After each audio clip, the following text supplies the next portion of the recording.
வணக்கம் நண்பர்களே, தமிழ் டேல்ஸ் சேனலுக்கு அன்போடு வரவேற்கிறேன். வணக்கம் நண்பர்களே. இப்போ நிலா உங்களுக்கு ஒரு ரொம்ப ரொம்ப அழகிய கதை சொல்ல போறேன். வாங்க கதைக்குள்ள போலாமா?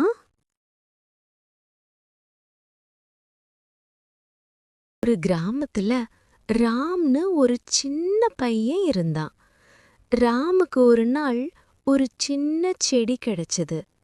அந்த செடி வாடி வதங்கி போயிருந்துச்சு. இலையெல்லாம் உதிர்ந்து காய்ந்து ரொம்ப பாவமா இருந்துச்சு. ராம் அத பார்த்ததும் இதயம் கஷ்டமாயிச்சு. இந்த செடிய நான் காப்பாத்தணும்னு முடிவு பண்ணினான். ஒவ்வொரு நாளும் காலையில எழுந்ததும் முதல்ல தண்ணி ஊத்துவான். மாலையில சின்னதா உரம் போடுவான். இலைய துடைப்பான். இதமா தட்டி கொடுப்பான்.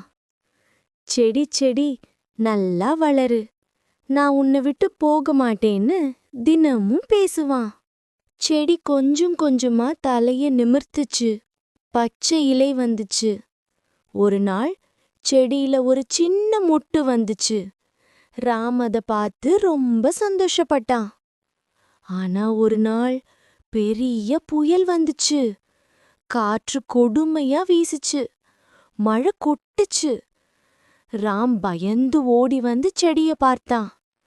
செடி ஆடி குலுங்கி வேர் பிடுங்கப்பட போற மாதிரி ஆயிடுச்சு.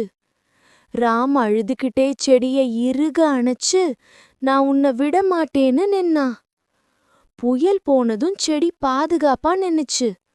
அப்போ மொட்டு ஒவ்வொன்றா பூத்துச்சு. செடி முழுக்க அழகிய பூக்கள்.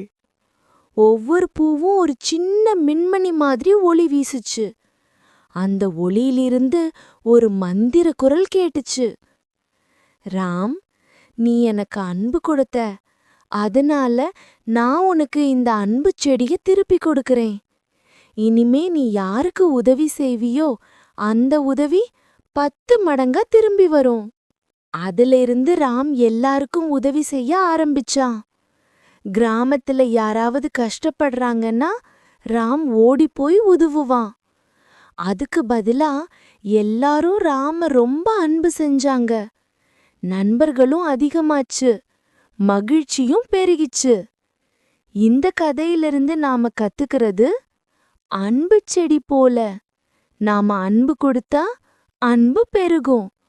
உதவி செய்தா உதவி திரும்ப வரும். அதனால எப்போதும் அன்போட இருப்போம், உதவி செய்வோம். சரியா நண்பர்களே? கதை பிடிச்சிருந்தா லைக் பண்ணுங்க, சப்ஸ்கிரைப் பண்ணி பெல் கிளிக் பண்ணுங்க. அடுத்த வாரம் இன்னொரு அழகிய கதையோட நிலா வந்துடுவேன். பாய் நண்பர்களே, நல்லா இருங்க.